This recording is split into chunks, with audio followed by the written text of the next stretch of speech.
Hi guys and welcome to Bala's reaction channel. நான் உங்கள் பாலா. இந்த வீடியோவில் என்ன பார்க்க போகிறோன்னா, தமிழ் லைட் சேனல்லேருந்து பாபா ரோஸ்ட்டு கேட்டிருந்தீங்க. அந்த வீடியோ தான் பார்க்க போகிறோம்.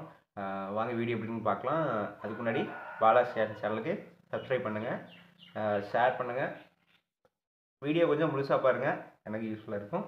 அதே மாதிரி ஆல்ரெடி இந்த பாபா ரோஸ்ட் வந்து ஃப்ளிப் சேனல்லேருந்து ஆல்ரெடி பார்த்துருக்கோம். அவங்களோட ரோஸ்ட் வேறு மாதிரி இருக்குது, கொஞ்சம் வல்கராகவும் இருக்கும். இது எப்படி இருக்குன்னு தெரியல. வாங்க வீடியோ எப்படின்னு பார்க்கலாம்.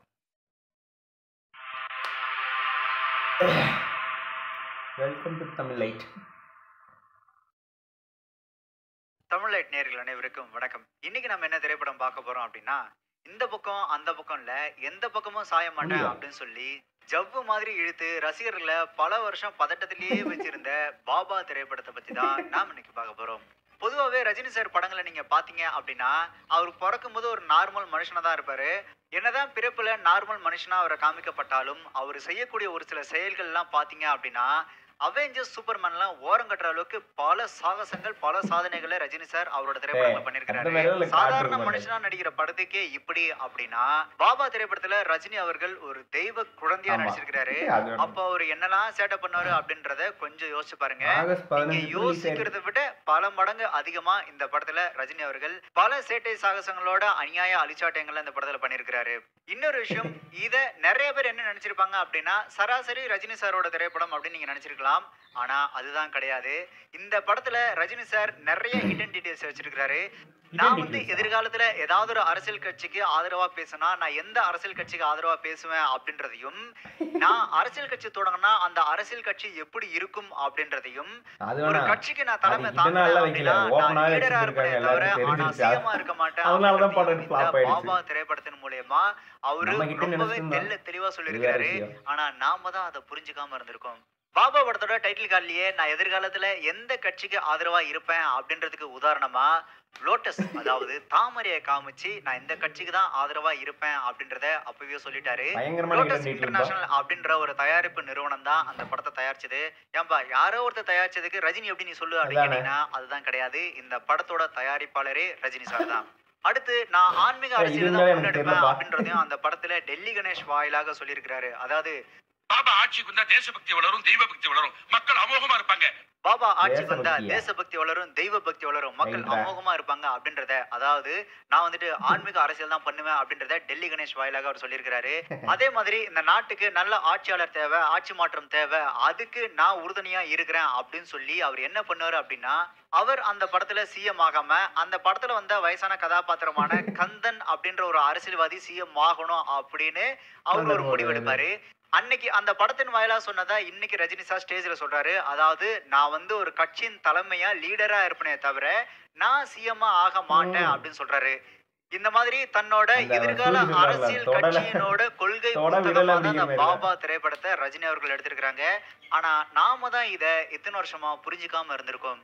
பாபா படத்தோட ஆரம்ப காட்சியில பாத்தீங்க அப்படின்னா ரஜினி சாருக்கு பிறந்த நாள் கொண்டாடுறாங்க. அதுல பாத்தீங்கன்னா திருவிழா மாதிரி சும்மா ஜே ஜே ஜேஜன் கூட்டம், வரவங்க எல்லாம் இலவசமா வேட்டி சேலையை கொடுக்குறாங்க, சாப்பாடு போடுறாங்க, தினமும் பண்றாங்க. பாபாவை புரிஞ்சிக்கவே முடியலையே அப்படின்னு டெல்லி கணேஷ் ஒரு பக்கம் சொன்னா, நம்பியார் அந்த பக்கம் வந்துட்டு பாபா எல்லாருக்கும் ஒரு புதிர் தான் அப்படின்னு சொல்லி பயங்கரமா இருக்கு பில்டப் எல்லாம் கொடுக்குறாங்க. ஆனா இந்த படத்துல இருக்கக்கூடிய ஒரு விஷயம் என்ன அப்படின்னு பாத்தீங்கன்னா, அவரோட பிறந்த நாளை திருவிழா மாதிரி கொண்டாடுறாங்க, எல்லாருக்கும் இலவசமா வேட்டி சேலை கொடுக்குறாங்க. அதே மாதிரி வழக்கமுள்ள ரஜினி சார் எல்லாருக்கும் வாரி வாரி வழங்குறாரு. இப்படி வாரி வாரி கொடுக்கறதுக்கு அவர் என்ன ஃபாரின் ரிட்டனா இல்ல ஐடி கம்பெனி வச்சு நடத்துறாரா அப்படின்னு நீங்க கேள்வி கேட்க கூடாது. வீட்டுல அம்மா மாமான் 2 வயசானவங்க, அவங்களும் வேலைக்கு போறது கிடையாது. இவரும் வேலைக்கு போகாம ஃப்ரெண்ட்ஸுங்க கிட்ட குடிச்சிட்டு ஜாலியா சுத்திட்டு இருக்காரு. ஆனா அப்படி இருந்தும் வாரி வாரி வழங்குவாரு. ஏன்னா இவர் தெய்வ குழந்தை. ரஜினி சாரோட ஓப்பனிங் காட்சியில பாத்தீங்க அப்படின்னா, ஒரு ரயில்வே குடோன்ல அவர் பாட்டு தன்னந்தனியா நிக்கிறாரு. அவரை யாரை கிட்ட உள்ள அலோவ் பண்ணாங்க அப்படின்லாம் நீங்க கேட்க கூடாது. ஏன்னா ஒரு தெய்வ குழந்தை. அவரோட ஓப்பனிங் ஷாட் மட்டும் கிட்டத்தட்ட 1 நிமிஷம் காட்டுறாங்க. வைட் ஆங்கிள் காட்டுறாங்க, டாப் ஆங்கிள் காட்டுறாங்க, சைட் ஆங்கிள் காட்டுறாங்க, ட்ராலி போட்டு அவர் சுத்தி சுத்தி காமிக்கிறாங்க. அவர் வேற கண்ணை மூடிட்டே இருக்கிறாரு. எனக்கு தெரிஞ்ச இந்த ஷாட் எடுக்கும்போது அவர் தூங்கி இருப்பாருன்னு நினைக்கிறேன். அவ்வளவு நேரம் அவருக்கு பில்டப் கொடுத்து காட்டுறாங்க. அந்த பில்டப் ஷாட் எல்லாம் முடிஞ்சதுக்கு அப்புறம் வழக்கம்போல ரஜினி சார் அந்த சாங்ல தான் எனக்கு ஒரு உண்மை தெரிஞ்சது. இந்த படத்துல அவர் ஒரு மாஸ்டரா இருக்கிறாரு. அதுதான் இந்த படத்துல சிம்பாலிக்கா காமிக்கிறாங்க. நம்பலனா நீங்களே பாருங்க.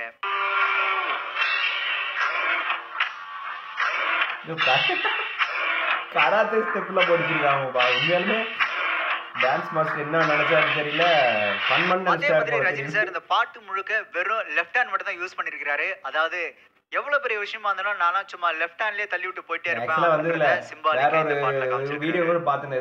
இந்த பாட்டோட வரிகளை கவனிச்சீங்க அப்படின்னா, அன்னை தந்தை மதித்து பொழுதுபோக்கை குறித்து புத்தி எல்லாம் வளர்த்து வா அப்படின்றாரு. அதே மாதிரி வேலை உன்னை தேடி வருமா, வேலை தேடி விரைந்து போ அப்படின்னு பல மெசேஜ மக்களுக்கு சொல்றாரு. ஆனா இவ்வளவு மெசேஜ் சொல்ற ரஜினி சார் என்ன பண்றாரு அப்படின்னு பாத்தீங்கன்னா, பீடி பிடிக்கிறாரு, பான் பிராக் பீடா போறாரு, சாராயம் குடிக்கிறாரு, தண்ணி அடிக்கிறாரு, சீட் ஆடுறாரு. இவர் இதெல்லாம் பண்ணுவாரு. ஆனா மத்தவங்களுக்கு மட்டும் அன்னை தந்தையை மதித்து பொழுதுபோக்கை குறித்து புத்தி எல்லாம் வளர்த்து எழுந்து வா அப்படின்னு சொல்லி அட்வைஸ் பண்ணுவாரு. ஏன்னா இவர் ஒரு தெய்வ குழந்தை. இந்த படத்தோட டைட்டில் கார்டுல கலக்கல் மன்னன் கவுண்டமணி அப்படின்னு பேர் போட்டிருந்தாங்க. அப்ப காமெடி பயங்கரமா அள்ளும் அப்படின்னு நினைச்சிட்டு இருந்தா, யாரோ ஒருத்தர் வராரு, ஹீரோவுக்கு பயங்கரமா ஜாலரா அடிக்கிறாரு, காமெடின்ற பேர்ல 2-3 சீன்ல கவுண்டர் போறாரு. ஆனா சுத்தமா சிரிப்பே வரல. எனக்கு தெரிஞ்சு கலக்கல் மன்னன் கவுண்டமணி அப்படின்னு டைட்டில் கார்டுல மட்டும் போட்டு கவுண்டமணி சார் மாதிரி யாரையோ வச்சு கவுண்டமணி சார் உயர்த்தியோ ரொம்ப புகழ்ந்தோ பேச மாட்டாரு. இந்த படத்துல அந்த ஒரு விஷயத்த பண்ணிருக்காரு. அட இது கூட பரவாயில்ல, கவுண்டமணி சார் காமெடினா நடிச்சு அவரோட காமெடிக்கு நாம சிரிக்காம இருந்த ஒரே திரைப்படம் இந்த பாபாவா தான் இருக்கும். அதாவது வேற ஏதோ படத்துல சொல்ற மாதிரி திரும்ப ரிலீஸ் ஆன கூட கவுண்டமணி போர்ஷனுக்காக மட்டுமே சில பேர்ல போறோம். நானும் பார்த்தேன் கவுண்டமணி திரும்ப ரிலீஸ் செகண்ட் டைம், அதாவது லாஸ்ட் டைம் பாக்கும்போது கூட வந்து கவுண்டமணி போர்ஷன் நல்லா இருந்துச்சு. ஃபைன் போடுவாங்க, அது நல்லா இல்லன்னு சொல்ல தூக்கி முடியாது. உள்ள வச்சிருவாங்க. ஏன்னா அது சென்ட்ரல் கவர்மெண்டோட ரூல்ஸ். ஆனா இந்த படத்துல பாத்தீங்க அப்படின்னா ரஜினி சார் ரொம்ப கேஷுவலா அப்படி பீடி பிடிச்சிட்டு ஸ்டைலா போவாரு. அவரை யாருமே எதுவுமே சொல்ல மாட்டாங்க. ஏன்னா அவர் ஒரு தெய்வ குழந்தை. அடுத்து இந்த படத்தோட கதாநாயகி ஹீரோட வீட்டுக்கு ஆப்போசிட்ல வந்து குடியேறாங்க. அது என்னன்னே தெரியல. இந்த ஹீரோயின்ஸ் எல்லாருமே ஹீரோ வீட்டுக்கு ஹீரோ சைட் எடுத்துக்கு ஏத்த மாதிரி அவங்க வீட்டுக்கு ஆப்போசிட்ல வந்து குடியேறாங்க. தமிழ் சினிமால இதை எப்ப மாத்துவாங்க தெரியல. அப்போ ஹீரோயினுக்கும் பாபாவுக்கும் ஒரு சில சலசலப்புகள் வருது. அப்ப வந்துட்டு ரஜினி சார் நம்மளை பத்தி கொஞ்சம் எடுத்து விடுமா அப்படின்னு சொன்ன உடனே, எங்க அண்ணன் நின்னா தேரு ஓன்னா ஆறு அப்படின்றாங்க. பார்த்தா கருப்பு, பவர்ல நெருப்பு அப்படின்னு ரஜினி சாரை ஏகபோகமா புகழ்றாங்க. இந்த படம் முழுக்க பாத்தீங்க அப்படின்னா வரவங்க போறவங்க எல்லாருமே ரஜினி சாரை பயங்கரமா புகழ்றாங்க. இன்னும் ஓப்பனா சொல்லணும் அப்படின்னா பச்சையா ஜாலரா அடிக்கிறாங்க அப்படின்னு தான் சொல்லணும். ஒரு ஹீரோ வேற ஒரு டைரக்டரோட இயக்கத்தில் நடிக்கும் போது அவரை புகழ்ற மாதிரி வசனங்கள் வச்சாங்க அப்படின்னா ஓகே, அந்த டைரக்டர் ஏதோ அந்த ஹீரோவை புகழ்ந்து விருப்பப்பட்டு எழுதுறாரு அப்படின்னு சொல்லி நம்ம ஒத்துக்கலாம். இந்த படத்துக்கு கதை, திரைக்கதை, தயாரிப்பு எல்லாமே ரஜினி சார் தான். அவரு தன்னைத்தானே புகழ்ற மாதிரி நிறைய வசனங்கள் வச்சிருக்காரு. சொல்ல போனா தகற்ற அளவுக்கு இந்த படத்துல அவரு நிறைய வசனங்கள் எழுதியிருக்காரு. பாபாவை புரிஞ்சுக்கவே முடியலையே. பாபா எல்லாருக்கும் ஒரு புதர் தான். ஏக்கா, இன்னைக்கு என்ன திருவிழாவா? ஊரே ஜே ஜேன்னு இருக்கு. ஆமா, இன்னைக்கு பாபாவோட பிறந்த நாள்ல நமக்கெல்லாம் திருவிழா தான். எங்க அண்ணன் நின்னா தேரு ஒன்னு ஆறு. பாபா பார்த்தா கருப்பு, பவர்ல நெருப்பு. புரியாதவங்களுக்கு டீப் லைட், புரிஞ்சவங்களுக்கு மேக்னெட். மரியாதை தானா வர்றது பாபாவுக்கு மட்டும்தான். டிக்கெட்டா தியேட்டரே வந்து பாபா அந்த சீன்ல நீங்க பாத்தீங்க அப்படின்னா விஜயகுமார் ரஜினி சாரை பார்த்துட்டு வசீகரமான முகம் அப்படின்னு சொல்றாரு. ஆனா பாய் மன்சா பெத்த பொண்ணை பின்னாடி தட்டி ராகிங் பண்ணிட்டு போயிருக்காப்ல. அவரை போயிட்டு வசீகரமான முகம்னு சொல்றீங்களே, உங்களை நான் என்னன்னு சொல்றது. அடுத்து ரஜினி சார் வீட்டு மாடியில ஒரு சீன் ஒண்ணு காட்டுவாங்க. ஆப்போசிட் வீட்டு மாடியில கதாநாயகியும் அவங்களோட தங்கச்சிங்களும் எக்ஸசைஸ் பண்ணுவாங்க. அதை பார்த்து கவுண்டமணி சார்லாம் சொல்லு ஊத்துற மாதிரி. அப்போ ரஜினி சார் டீ குடிச்சிட்டே வந்து அண்ணாமலை சார் அப்படின்னு க்ளோஸ் அப் ஷாட்ல ஒரு சில ரியாக்ஷன்ஸ் கொடுத்திருப்பாரு. எனக்கு தெரிஞ்சதெல்லாம் ரஜினி சார் தவிர்த்திருக்கலாமோ அப்படின்னு தோணுது. அடுத்து வழக்கம் போல ஹீரோ கதாநாயகி அட்வைஸ் பண்ணோம் இல்லையா, அந்த மாதிரி கதாநாயகி எக்ஸசைஸ் பத்தி ஒரு சில அட்வைஸ் கொடுப்பாரு. அதுல பாத்தீங்கன்னா 4-5 ஆசனங்களோட பேரை சொல்லி நீங்க இதை பண்ணினாலே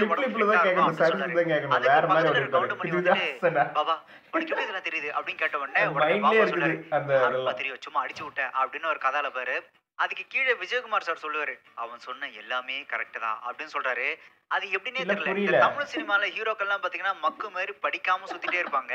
ஆனா சயின்ஸுக்கே சவால் விடுற மாதிரி சயின்டிஸ்டுக்கே கிளாஸ் எடுக்கிற அளவுக்கு அவ்வளவு அறிவுபூர்வமா பேசுவாங்க. அந்த மாதிரிதான் இந்த படத்துல ரஜினி சார் பேசுறாரு. இதெல்லாம் எப்படிப்பா அவர் பேசுறாரு அப்படின்னு கேட்டீங்கன்னா, ஏன்னா அவர் ஒரு தெய்வ குழந்தை. அடுத்து டெபுட்டி சிஎமோட பையன் பாயோட இடத்த ஆக்குபை பண்றாரு. அந்த அநியாயத்தை பார்த்தோட ஹீரோ என்ன பண்ணும், தட்டி கேட்கணும் இல்லையா. அதை தட்டி கேட்க போகும்போது இவர் என்னென்ன பண்ணுவாரு அப்படின்னு பாத்தீங்கன்னா, ஒரு பாட்டில் சாராயத்தை ஃபுல்லா குடிச்சிருவாரு, வாய் ஃபுல்லா பீடா போட்டு இப்படி பில்டப்போட போயிட்டு வாலிபால் விளையாடுற இடத்துல இவரு வாலிபால்லயே ஒரு ஸ்டண்ட் ஒண்ணு அதெல்லாம் பார்க்கும்போது இனிமே என் வாழ்க்கையில நான் வாலிபாலே விளையாட மாட்டேன் அப்படின்னு பிளேயர்ஸ் எல்லாம் வெறுத்து போற அளவுக்கு ஒரு காட்சி. அதுல ரஜினி சார் பறந்து பறந்து வாலிபால்ல அடிப்பாரு பாருங்க, வேற லெவல்ல இருக்கும்.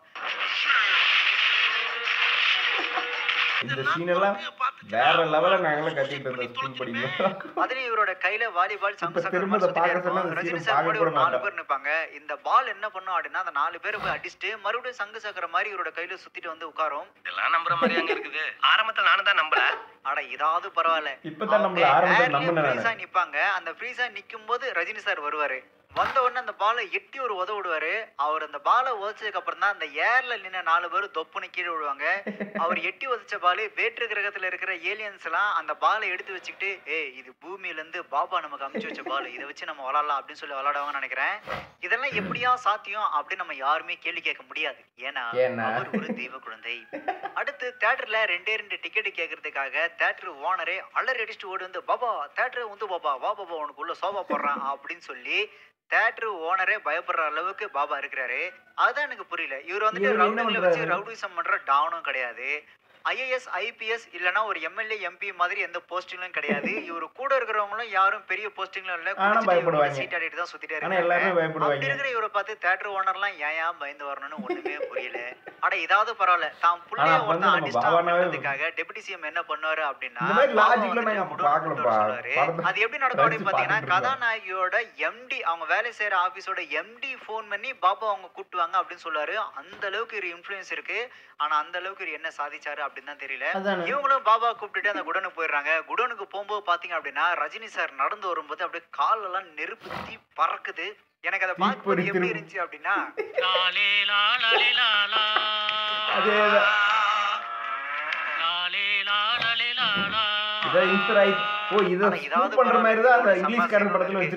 ரஜினி சார் கீழ இருந்த ஒரு கருங்கல்ல எடுத்து வச்சுப்பாரு. ஆப்போசிட்ல 3 பேர் நிப்பாங்க. 3 பேருக்கு பயங்கரமா பஞ்சு கொடுத்துட்டு கையில இருந்து இப்படி கொட்டுவாரு. அவர் கீழ இருந்து ஒரு கருங்கல் எடுத்தாரு பாத்தீங்களா, அது அப்படியே எம்சாண்ட் மாதிரி அதாவது மண்ணு மாதிரி மாறி அப்படியே தூளாகி கீழே கொட்டுது. என்ன பவர் பாத்தீங்களா? ஏன்னா அவர் ஒரு தெய்வ குழந்தை. ஆனா இது கூட பரவாயில்ல. இந்த சீரியல்ல இன்ஸ்பயர் பண்ணிட்டு ரஜினி சார் நிறைய இது ஓட்டிட்டாங்க. அந்த படத்துல இருந்து ஓட்டிட்டாங்க. நமக்கு தான் தெரியல. அப்படின்னா நம்ம சாதாரண காமெடி ஏட்டர் பண்ணனும்னு நினைச்சிட்டோம். அது அப்படியே காலையாலே இப்படி அனுப்புவாரு. அந்த ஷூ போய் ரியாஸ் கானை அடிச்சிட்டு திருப்பி இவரோட காலுக்கு அந்த ஷூவே ஆட்டோமேட்டிக்கா வந்து ஃபிக்ஸ் ஆகி உட்கார்ந்துக்குது. ரஜினி சார் ஸ்கில் நினைச்சு பார்த்துட்டு சர்ச்சுக்கு நம்மளால பண்ணவே முடியாத விஷயத்துல எல்லாம் நினைச்சு பயங்கர ஸ்கில் நினைச்சு பண்ணாங்க. பட் இப்ப தெரியுது அது இயற்கைக்கு அப்பாற்பட்ட விஷயம் நடக்காதுங்கிறது இப்பதான் புரியாது. நம்ம எது பண்ணாலும் இந்த உலகம் உடனே உத்து பார்க்கணும். அடுத்த சீன்ல இப்போ ராமசாமி உங்களை இப்பவே கூப்பிட்டு வர சொன்னாரு அப்படின்னு சொல்லி அடியாட்களா ரஜினி சார் வந்து கூப்பிடுவாங்க. அப்ப ரஜினி சார் சாரி பாபா என்ன பண்ணாரு அப்படின்னு பாத்தீங்கன்னா அவரு வீட்டு பால்கனில இருந்து அப்படியே எகிரி பைக்ல தொப்புன்னு குதிப்பாரு. எனக்கு இதை பார்க்கும்போது என்ன ஞாபகம் வந்துச்சு அப்படின்னா ஐயோ போச்சே அந்த பைக்ல மனிஷா குரலை வச்சுட்டு பயங்கரமா வேகமா போறாரு. ரஜினி சாரோட மாஸ் சீன்ஸ் எல்லாம் காமிக்கும் போது என்ன பண்றாரு ஏஆர் ரகுமான் அப்படின்னு பாத்தீங்கன்னா A to the B to the A to the B to the Baba அப்படின்றாரு. என்னடா அது அப்படின்னு சொல்லி நல்லா ஒரு விஷயம் புரியுது. இங்கிலீஷ்ல பாபா அப்படின்னு சொல்லி எழுதினீங்கன்னா அதாவது A 2 தடவை B 2 தடவை வருது இல்லையா, இதை தான் ஏஆர் ரகுமான் தீம் மியூசிக்கா போட்டிருக்காரு. அதாவது B 2 தடவை A 2 தடவை A 2 தடவை B 2 தடவை போடுங்க பாபா வந்துரும் அப்படின்றத சுருக்கி அவர் ஏதோ கலாய்க்கு நினைச்சிட்டாரு போல தெரியுது. பாபா அவர் ஒரு வர்க் பண்ணி விட்டாரு. தெரியாம படம் பயங்கர. அடுத்து டெபுட்டி சிஎம் ஆபீஸ்க்கே போயிட்டு அவரோட கட்சி ஆளுங்களையும் அவருக்கு செக்யூரிட்டியா நிக்கிறவங்களையும் பாபா போட்டு செம்மடி அடிக்கிறாரு. ஆனா இது அங்க இருக்கிற எந்த ஒரு போலீஸ்காரங்களும் தடுக்கவே இல்லை. இப்படி எல்லாம் ஒரு டெபுட்டி சிஎம் கிட்ட போயிட்டு அதிகாரமா பேச முடியுமா, அவங்கள மிரட்ட முடியுமா அப்படின்னு கேட்டீங்கன்னா தெய்வ குழந்தையால அது முடியும். அதே மாதிரி டெபுட்டி சிஎம் சொல்றாரு பாபா இனிமே நம்ம ஆளு அப்படின்னு சொன்ன உடனே ரஜினி சார் கேமரா பார்த்து அதாவது நம்மளை பார்த்து மக்களை பார்த்து அவர் சொல்றாரு நான் உங்க ஆள் இல்ல நான் அவங்களோட ஆளு அப்படின்னு சொல்றாரு. நான் உங்க ஆளு இல்ல நான் அவங்களோட ஆளு. இப்பயே ஆடியன்ஸ் பார்த்து பேசுறேன், நான் இங்க தான் நிக்கிறேன். பாபா இப்படி டெப்டி சிஎம்ஏ கலக்கி வீரவசனம் பேசுறத பார்த்த உடனே வழக்கமா நம்ம கதாநாயகி காதல் காதல் வர்றதுக்கு முன்னாடி மாடர்ன் ட்ரெஸ் போட்டுட்டு பப்புல சுத்துறது, அதே மாதிரி ஆம்பளை பசங்களே ஈவ்டிசி பண்றதும் சுத்துவாங்க. ஆனா இதே காதல் வந்துருச்சு அப்படின்னா அடக்க உடக்கமா சுடிதார் சாரி அப்படின்னு சொல்லி போட்டுக்கிட்டு சுத்துறாங்க பெண்ண உணர வைக்கிறதுக்கு. அதே மாதிரி ரஜினி சார் அவரோட வீட்டு வாசல்ல நின்று நகை வெட்டுறாரு. அந்த இடத்துக்கு ஒருத்தர் வந்து என்ன சொல்றாரு அப்படின்னா என்ன பாபா லேட்டா வந்திருக்கிற அப்படின்னு கேட்கிறாரு. உடனே ரஜினி சார் மாயாண்டி நான் லேட்டா வந்தாலும் லேட்டஸ்டா வரேன் அப்படின்னு பச்சை டைலாக் பேசுறாரு. அதாவது ரஜினி சார் ஏதோ ஒரு இடத்துக்கு போயிட்டு அந்த இடத்துல ஒருத்தர் இவங்கள பார்த்து கேட்டா இந்த ஒரு கேள்வி நியாயம். ஆனா ரஜினி சார் அவரோட வீட்டு வாசல் நின்னுதான் நகத்தை விட்டுருக்காரு. அங்க வந்த ஒருத்தர் வந்துட்டு ரஜினியை பார்த்து என்ன பாப்பா நீ லேட்டா வந்திருக்கிற அப்படின்னு கேக்குறாரு. அட பாய் மனுஷா, நீ தான் ஏன் அவரை தேடி போனா, அவர் எங்கேயா உன்னை தேடி வந்தாரு. அதாவது இந்த ஒரு பஞ்சு டைலாக ஸ்கிரிப்ட்ல எழுதிருப்பாங்க, எங்க வைக்கிறதுன்னு தெரிஞ்சிருக்காது. சரி போற போக்கு ஒரு பஞ்சு டைலாக வச்சிருக்காங்கன்னு நினைக்கிறேன். ஆனா வாண்டடா வச்சாங்கன்றது பச்சையா தெரியுது. அடுத்து அங்க வர கதாநாயகி பாபா அந்த இடத்துல வந்துட்டு பாபா கிச்சி கிச்சி தா அப்படின்னு சொல்லி ஒரு பாட்டு வருது. அந்த பாட்டுல வந்துட்டு ஒரு எப்படி இருக்கு அப்படின்னா க்ளோஸ் அப் பேஸ்ட் ஆட்ல வருவாய் அப்படின்னு தங்களோட சுவாச புத்துணர்ச்சி பாக்குறது பயங்கர காமெடியா இருந்து அதெல்லாம் கொஞ்சம் வேற லெவல் மூமெண்ட் தான். நீங்க வீடியோஸ் பார்க்க வேண்டாம், பாட்டு நல்லா இருக்கும்பா. அதே மாதிரி வருமானத்துக்கு என்ன பண்றது அப்படின்றதுக்காக மார்க்கெட்ல மூட்டத்தை கூலி வேலை செய்யலாம் அப்படின்னு சொல்லி பாபா முடிவெடுப்பாரு. உடனே பாய் வந்துட்டு நீங்க கூலியால வேலை செய்ய வேணா, இந்த கடையில பாதி ஓனரா நீங்க இருங்க அப்படின்னு சொல்லி அல்லா அருணாச்சலா அப்படின்ற பேர்ல அந்த மார்க்கெட்ல பாபா மூட்டை தூக்குவாரு. அப்போ அந்த இடத்துக்கு வர 2-3 பேர் என்ன பண்ணுவாங்க அப்படின்னா, பாபா என்ன பாபா நீ வந்து மூட்டை தூக்குற, நீ வா பாபா எனக்கு ஒயின் ஷாப்ல நீ எடுத்து குத்த தானே, நீ வந்து கல்லாப்பேட்டில உட்காரு பாபா அப்படின்றாங்க.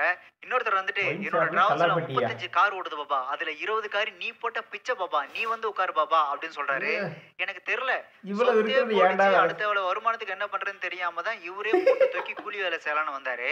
ஆனா இவர் எப்படி ஒயின் ஷாப் எடுத்து கொடுத்து 20 காரை பிச்சையா போட்டிருப்பாரு அப்படின்றது சற்றே சிந்திக்க வேண்டிய விஷயம். ஆனா நடக்கும், இதெல்லாம் நடக்கும். ஏன்னா இவர் ஒரு தெய்வ குழந்தை. இவர் மார்க்கெட்ல மூட்டை தூக்குறத பார்த்துட்டு கதாநாயகி அவங்க அம்மா கதாநாயகி வேற ஒரு மாப்பிளைய பாப்பாங்க. அப்போ பாபா போயிட்டு நீ ஏன் இப்படி பண்ண அப்படின்னு கேட்டோன்னே நீங்க மூட்டை தூக்குறது பிடிக்கல அப்படின்னு சொல்லி அவங்க ஒரு டைலாக் பேசுவாங்க. உடனே பாபா ரொம்ப யோசிச்சு சிந்திச்சு அவர் ஒரு டிசிஷன் எடுப்பாரு. என்ன பெத்த தாய்க்காக நான் கஷ்டப்பட்டா ஆனா இவருக்காக நான் கஷ்டப்படணும் அப்படின்னு சொல்லி கதாநாயகி அந்த ஸ்பாட்லயே வேணாம் அப்படின்னு சொல்லிட்டு போயிடுறாரு. அதாவது ஒரு பொண்ணு வந்துட்டு பெத்த அம்மா அப்பா அண்ணன் தம்பி அக்கா தங்கச்சி எல்லாரையும் விட்டு கல்யாணம் பண்ண ஒருத்தரை நம்பி வந்து அவரு கூட கடைசி வரையும் வாழ்ந்து குழந்தை குட்டி பேரம்பேத்தெல்லாம் எடுத்து சாகுற வரைக்கும் புருஷனுக்காக பணிவிட செஞ்சே தான் வாழ்க்கை முழுக்க கழிக்கிறாங்க. அத பத்திலாம் கொஞ்சமும் யோசிக்காம என்ன பெத்த தாய்க்கு நான் கஷ்டப்பட்டா அது இவங்களுக்காக நான் ஏன் கஷ்டப்படணும் அப்படின்னு சொல்லி ஒரு டிசிஷன் எடுத்துட்டு போயிடுறாரு. தெய்வ குழந்தை வாயிலிருந்து இப்படி ஒரு வசனம் வரலாமா? ஒருவேளை பாபாவோட அப்பா இப்படி நினைச்சிருந்தாரு அப்படின்னா இப்போ இந்த பாபான்ற தெய்வ குழந்தையே கிடையாதுன்றத அவருக்கு யாராவது சொல்லி புரிய வச்சிருக்கலாம். அடுத்து இவர் வந்து இமயமலைக்கு போறாரு. இமயமலையை போயிட்டு பாபாஜியை பார்த்து 7 வரலாம் வாங்கிட்டு வந்துடுறாரு. அந்த 7 வரம் வாங்கிட்டு வந்தோன்னா காத்தாடி வச்சு டெஸ்ட் பண்ணும்போது தான் பரீட்சை தொடரும் அப்படின்னு இன்டர்வலே விடுறாங்க. அப்போ இவ்வளவு நேரம் பாபா வந்து கிளாஸ் தான் எடுத்திருக்கிறாரு, இதுக்கப்புறம் தானே உங்களெல்லாம் இருக்கு அப்படின்னு சொல்லி பரீட்சை தொடரும் போட்டிருக்காரு. அந்த பரீட்சை யாருக்குமே இல்ல, படம் பாக்குற அந்த ஆடியன்ஸுக்கு தான்.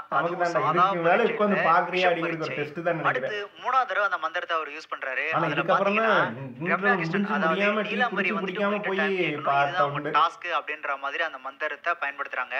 அதே மாதிரி நீலாம்பரி அவங்க கிட்ட வந்து டைம் கேக்குறாங்க. இதுல ஒரு விஷயத்தை நீங்க யோசிச்சு பாத்தீங்க அப்படின்னா, நீ என்னவா இங்க நிக்கிற அப்படின்னு அவங்க அண்ணன் வந்து கேட்கும்போது படையப்பா மாதிரியே இல்ல அப்படின்னு ரம்யா கிருஷ்ணன் சொல்றாங்க.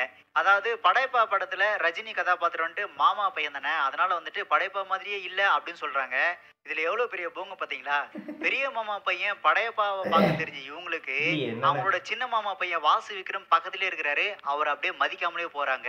அடுத்து இந்த மந்திரத்தை வச்சு ஊருக்கு ரோடு போறது உயிரை காப்பாத்துறது அப்படின்னு சொல்லி யூஸ் பண்றாரு. கடைசியா இருக்கிற ஒரே ஒரு மந்திரத்தை அம்மாக்கு கொடுக்குறேன் அப்படின்ற மாதிரி அந்த மந்திரத்தை கொடுத்து முடிச்சிடறாரு.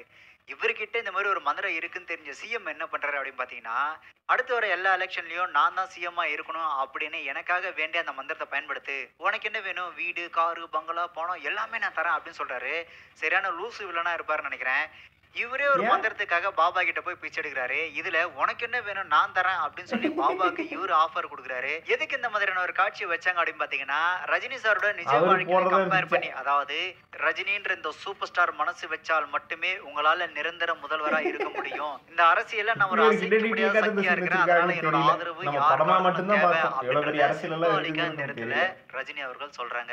அவர் சொல்ற மாதிரி இருந்தது. ரஜினி வந்தா மட்டும் போதும், ஆதரவு தந்தா மட்டும் போதும் அப்படின்னு 1990ல இருந்து 2000 வரைக்குமே அவர் சொல்ற மாதிரி தான் இருந்தது. அந்த காலகட்டத்துல தலைவா நீ அரசியலுக்கு வா தலைவா அப்படின்னு சொல்லி அவரோட ரசிகர்கள்லாம் அவர் கெஞ்சி கூப்பிட்டு இருந்தாங்க. அப்படி கூடும்போது அவர் ஆவுன்னா மேலே கை காமிச்சு எல்லாம் மேல இருக்கவன் பார்த்துப்பான் அப்படின்னு சொல்லி ரசிகர்கள்லயே பயங்கர கடுப்பேத்தினாரு. ஆனா இப்போ அவரோட அரசியல் பலத்தை பத்தி சொல்லணும் அப்படின்னா, அடுத்து என்னையே நீ மதிக்காம போறியா, இப்போ நான் காலி பண்ணிடுறேன் பார் அப்படின்னு சொல்லி அடியாட்கள் அனுப்புறாரு. ஆனா பாபா என்ன பண்றாரு அப்படின்னு பாத்தீங்கன்னா, துணி துவைக்கிற இடத்துல வச்சு அடிக்க வந்த எல்லாரும் துவைச்சு எடுக்கிறாரு. அதுல ஒரு சீன்ல பாத்தீங்க அப்படின்னா, தலப்பா கட்டுற துணியை வச்சு அயன் பாக்ஸ் மேல அப்படி போடுவாரு. அயன் பாக்ஸோட அந்த ஹேண்டில்ல அதுவா போய் ஆட்டோமேட்டிக்கா வந்து பறக்க விட்டு அது எப்படி திரும்ப அடிச்சுட்டு திரும்ப கால்ல வந்து மாட்டினதையும் வந்து நாங்க நடக்கும் பயங்கரமான ஸ்கில்றன்னு சொல்லி நம்மளே பார்த்து கொள்ள கைதட்டினாங்க. சிஎம் இதெல்லாம் மிரட்டி இதெல்லாம் வைப்போம் வந்து அப்படின்னு முடிவு பண்ணி இதெல்லாம் சிஎம் போற வழியில பஞ்சு மூட்டையை பறக்க விட்டு சிஎம்க்கு பாதுகாப்பா கிட்டத்தட்ட ஒரு 20-30 பிளாக் கார்ட்ஸ் போலீஸ் எல்லாம் இருக்கிறாங்க. அத்தனை பேருக்கு AK-47 கன் எல்லாம் வச்சிட்டு இருக்காங்க. ஆனா இவர்தான் பாபா தெய்வ குழந்தையாச்சு இல்லையா. ஃபேனை ஹை ஸ்பீட்ல வச்சு ஒரு பிளாஸ்டிக் கவரை பறக்க விட்டா எப்படி பறக்குமோ அந்த மாதிரி பறந்து பறந்து போறாரு.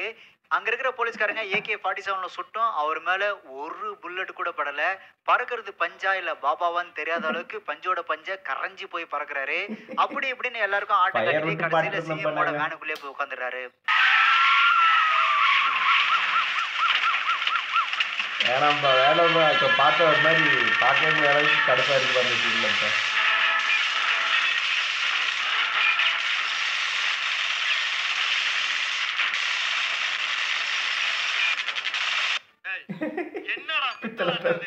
வழக்கம் போல சிஎம் மிரட்டிட்டு என்னடா இந்த ஒரு மந்திரத்துக்கு இவ்வளவு பிரச்சனை வருது அப்படின்னு சொல்லி யோசிக்கும் போது அவர் கூட சுத்துற கவுண்டமணி, டெல்லி கணேஷ், கருணாஸ் எல்லாரும் என்ன சொல்றாங்கன்னா, பாபா நீ சிஎம் ஆயிடு பாபா அப்படின்னு சொல்றாங்க. அப்போ ரஜினி சார் வந்து ஒரு சூப்பர் டயலாக் சொல்றாரு. அதாவது சீஃப் மினிஸ்டர் பதவின்னா அவ்வளவு சீப்பா போயிடுச்சுல, நினைச்சவன்லாம் சிஎம் ஆகலாம் இங்க. அது எப்பேற்பட்ட பதவி, எவ்வளவு பெரிய பொறுப்பு.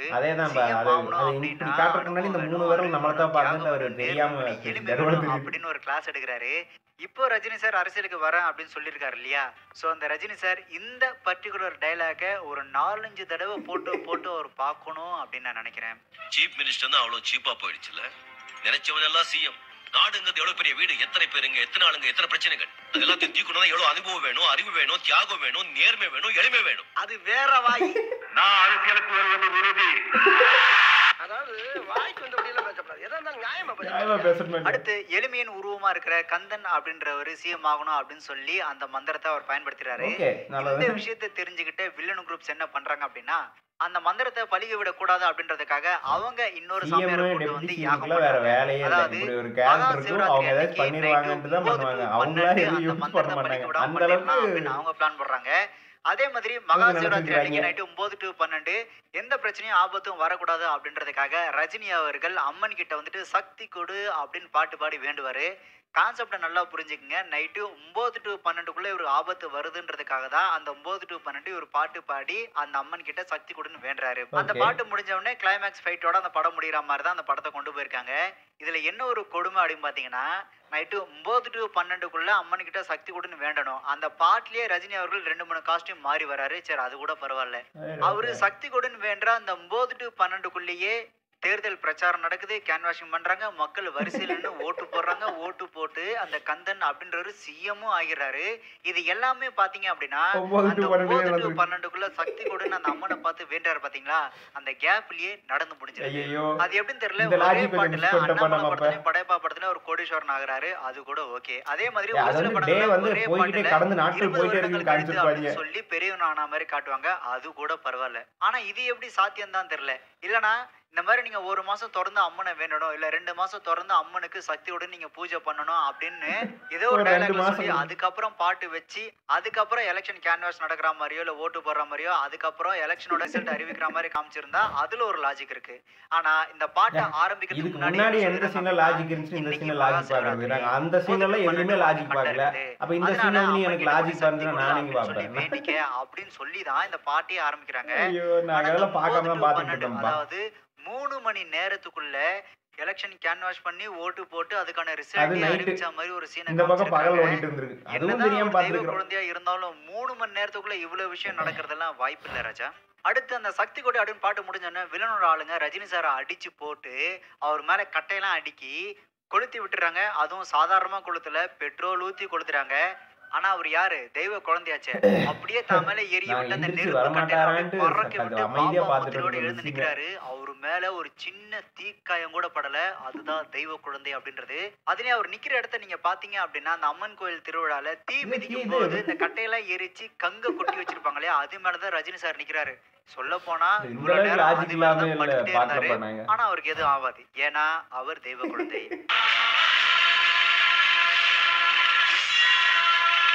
அதாவது எரிஞ்சு தமிழாவே மாறிடுச்சு, தீக்குண்டமாவே மாறிடுச்சு. அது வரைக்கும் அவர் உள்ளதான் இதோட இருந்திருக்காரு. மிராக்கலான ஒரு விஷயம் சொல்றேன். பக்கத்துல இருக்கிற ரவுடி வெட்டுக்கத்தியை வச்சு பாபா வெட்ட வருவாரு. பாபா பாத்தீங்க அப்படின்னா லெப்டினன்ட் உள்ளங்கையில அந்த கத்தியை அப்படியே பிடிச்சி அப்படியே வளைச்சு விட்டுறாரு. இந்த காட்சியெல்லாம் பாக்குறதுக்கு நீங்க கொடுத்து வச்சிருக்கணும். இந்த சண்டைலாம் முடிஞ்சதுக்கு அப்புறம் போங்கடா நீங்களும் வேணா இந்த ஊரும் வேணாம் அப்படின்னு சொல்லிட்டு அவர் இமயமலைக்கே பாபா கூட போய் செட்டில் ஆக போறாரு. அந்த பாபா என்ன பண்றாருன்னா இந்த பாபா கிட்ட நீ பூமிக்கு போ, அங்க நடக்கிற விஷயங்களை பாரு, அதுக்கப்புறம் நீ அங்கேயே இருக்கிறதா இல்ல இங்க வரதா நீ முடிவு பண்ணு அப்படின்னு சொல்லி அவர் கீழே அமைச்சிடாரு. அந்த சீனை நீங்க நல்லா பாத்தீங்க அப்படின்னா ஒரு பக்கம் சாமியாருங்க நிக்கிறாங்க, இன்னொரு பக்கம் பாத்தீங்கன்னா மக்கள் இவரை கமான் கமான் அப்படின்னு சொல்லி அழைக்கிறாங்க.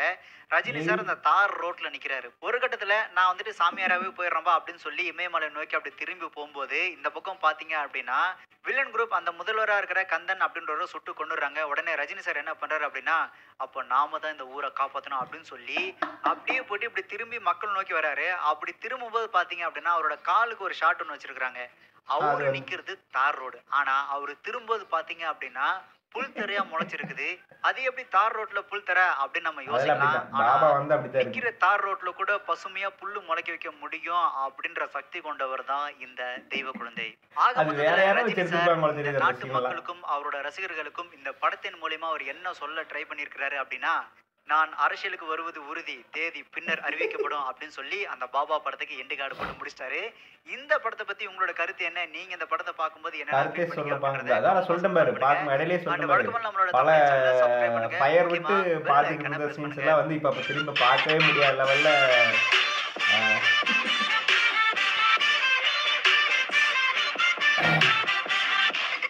பாலா ஸ்டேஷன் வந்து சப்ஸ்கிரைப் பண்ணிடுங்க.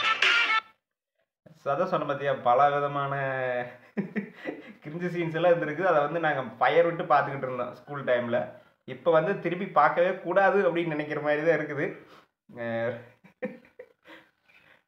ஓகே, ஆனால் இவ்வளோ ஹிடன் டீட்டெயில்ஸ் வச்சுருக்காங்கிறது நாங்கள் செகண்ட் டைம் போய் பார்க்க விரும்பல. அது எவ்வளோ திராபையாக இருந்துச்சு அப்படிங்கிறத வந்து ரியலைஸ் பண்ணதுக்கப்புறம் செகண்ட் டைம் இதை பார்க்கக்கூடாதா அப்படின்னு சொல்லி பார்க்கல. பட் இவ்வளோ ஹிடன் டீட்டெயில்ஸ் இருக்கிறது இன்றைக்கி தப்பா தெரிஞ்சுக்கிட்டேன். Thanks to Tamil light. Okay, video முடிஞ்சு உண்மையாக ரொம்ப நல்லா இருந்துச்சு. தமிழ் லைட்லேருந்து வந்து எப்போவுமே வந்து ரொம்ப பேட் வேர்ட்ஸ்லாம் யூஸ் பண்ணி ரோஸ்ட் பண்ண மாட்டாங்க. மோஸ்ட்லி நிறைய ரோஸ்ட் போடும்போது ஒரு சில வீடியோஸ்லாம் கொஞ்சம் பேட் வேர்ட்ஸ் யூஸ் பண்ணுவாங்க. பட் தமிழ் லைட்டில் அந்த மாதிரி இருக்காது. உண்மையாலுமே வீடியோ ரொம்ப நல்லா இருந்துச்சு. பாபா ரோஸ்ட் இதுக்கு முன்னாடி நான் சொன்ன மாதிரி ஃப்ளிப்பில் பார்த்துருக்கேன். அவங்க அரசியலிருந்து எல்லாத்தையுமே அவங்க பண்ணது எல்லாத்தையும் வச்சு மொத்தமாக கலாய்ச்சிருப்பாங்க. கொஞ்சம் ரொம்பவே ஓட்டியிருப்பாங்க. அதில் இதுலேயும் அதே தான் என்னென்ன மிஸ்டேக் இருக்குது, எப்படி காமெடி பண்ணியிருக்காங்க, கிரிஞ்சு பண்ணியிருக்காங்கன்னு தான் சொல்லியிருந்தாங்க. உண்மையாலுமே நல்லா இருக்குது. ஆனால் வந்து இது வந்து நம்ம ஸ்கூல் படிக்கும்போது வந்துச்சு. அப்போல்லாம் வந்து ஃபயர் விட்டு பாட்டுருந்தோம். ஆல்ரெடி இந்த சுல்லான் மூவி அப்படி தான் பார்த்துருந்தோம். இதுவும் அதே மாதிரி தான் பயங்கர ஃபயர் விட்டு பார்த்துக்கிட்டு இருந்தோம். இப்போ தான் பார்க்கும்போது அது கொஞ்சம் காமெடியாக இருக்குது. ஆனால் அதையும் நம்ம ரசித்து பார்த்துருந்துருக்கோம். அது வந்து பொய் சொல்ல முடியாது. இப்போ அது கிரிஞ்சாக இருக்குது, காமெடியாகவும் இருக்குது. ஆனால் நம்ம ரொம்பவுமே அந்த டைமில் வந்து நம்மளால ரொம்பவே மட்டமாக நினச்சிட்டாங்க. அதனால தான் இந்த மாதிரிலாம் சீன்ஸ் எல்லாம் வச்சுருக்குறாங்க, பல டைலாக்ஸ் வச்சுருந்துருக்குறாங்க. சரி, ஓகே, அப்போ நம்ம அதை ரசித்தோம், அதனால் அவங்க வச்சுருந்துருக்காங்க. அதை ஒன்றும் பண்ண முடியாது. Anyway, thanks to Tamil light. அப்புறம் இதை பார்க்க சொன்னதுக்கு ரொம்ப தேங்க்ஸ். வீடியோ ரொம்ப நல்லா இருந்துச்சு, ஃபன்னியாகவே இருந்துச்சு. அதே மாதிரி அடுத்து என்ன வீடியோ க்ரியேட் பண்ணுங்கிறத மறக்காமல் கமெண்ட்டில் சொல்லுங்கள். பாலா சேனலுக்கு சப்ஸ்கிரைப் பண்ணுங்கள். தேங்க்யூ.